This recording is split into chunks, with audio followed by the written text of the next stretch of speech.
Prime Minister Mark Carney rolling out new measures for Canada's steel industry that will begin a change in the industry and relations with U.S. counterparts. Over time, we become too dependent on the United States as our biggest customer, with more than 90% of our steel exports going south of the border. So moving forward, we must diversify our trade relationships. The Prime Minister's announcement includes new import quotas on foreign steel, $70 million in training, and income supports for up to 10,000 steelworkers, and $1 billion to boost Canadian steel production. For more on the industry's reaction to the announcement yesterday, we're joined from Ottawa by Catherine Cobden, President and CEO of the Canadian Steel Producers Association. Thanks for making time for us this morning. Good morning, Anne-Marie. So Ottawa's new import restrictions are meant to crack down on countries who are dumping cheap steel into the market. And I just want to lay out for everybody some of the agreement from yesterday. So the countries without a free trade agreement right now with Canada face a quota that's 50% of last year's imports. And then any steel above that is going to face a 50% tariff.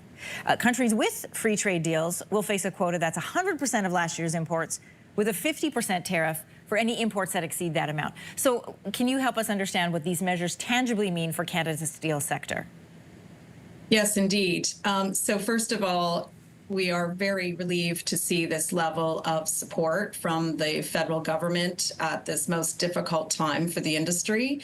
As readers, or as your viewers will likely be well aware, President Trump has been taking direct aim at Canadian steel producers, and we have a 50% tariff on all steel that we ship to the United States. What that effectively means is 6 million tons of steel that used to be destined to the United States no longer has a market.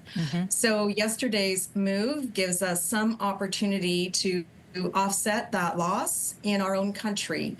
And, frankly, I think it was a very pragmatic move to do what we can to control what we can control, especially given unpredictability and uncertainty with the United States. So do you think this is the right move? Absolutely. I mean, honestly, we have been advocating for this for many years. There's been significant amount of unfair trade in our market. As the Prime Minister mentioned yesterday, only about a third of our domestic market is served by the domestic industry, and we have plenty of capacity to serve the needs of Canada. So this is a great step to kind of take control of our destiny, if you will, and support the domestic industry and our workers. Speaking of workers, I want to find out their take on this, because it's one thing to talk the politics of it, but this is going to change people's livelihoods.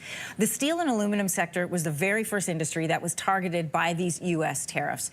Your organization says Canadian steel production has decreased by 30% since the trade war began. I'm guessing that's around January.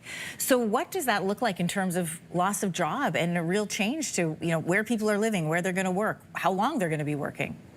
It's even worse than that figure suggests, and the reason for that is the data lags. So that 30% loss in production nationwide is as of the end of May, but of course the 50% tariffs came in at the beginning of June. So we have visibility on this as an industry because we have the order books that are in desperate shape. Honestly, our businesses look like war zones, which is exactly what they are, I suppose. Yeah. This is translated to, over 1,000 job losses at the moment, but many, many more were to come. And so my biggest hope is that these measures, which look to be like they intend to execute them within the next couple of weeks, they'll start working right away, to help us have some, optimism in terms of the future, because honestly, we couldn't continue on the devastating track we were on. It's interesting you use the word optimism, because, when you've done a job one way for a long time, like for decades and decades, to have a new vision to follow creates a lot of uncertainty with people, right? They don't know necessarily what all that means. What did you want to say there, Catherine? Sorry, I just wanted to say, relative to the uncertainty in the United States, though, I think what Prime Minister Carney has mapped out is a vision of clarity and strategy for the industry's survival. And so, I understand change creates anxiety, but in this case, I think we should look at it as a positive, hopeful development. I don't know if the jobs that have been lost will come back, but I really believe that the steps taken will prevent further reductions. I mean, there still may be a hard road to follow, Anne-Marie. It's not like yesterday's measures completely offset by any stretch of the imagination what we've lost, but it's positive and moving in the right direction for the first time in, as you point out, in months. We're looking ahead now to the August 1st deadline. If a deal is not reached, and we know that the understanding now is tariffs of some kind are going to be in place, what should Canada's next move be for the steel industry? Well, we need to see retaliation against United States steel coming into our country. So, you know, I think the government's done a fantastic job on the foreign steel, but unfortunately, we still have far too much United States produced steel coming into our country untariffed when we, you know, face a 50% tariff. We understand the government needs to manage that particular step carefully and strategically, but it is our expectation that if a deal is not reached on August 1st, that these retaliatory measures against the United States will be reinstated as quickly as possible. Catherine Cobden, President and CEO of the Canadian Steel Producers Association. Great to have your perspective the day after the announcement. Thanks for coming on. Thanks very much for having me.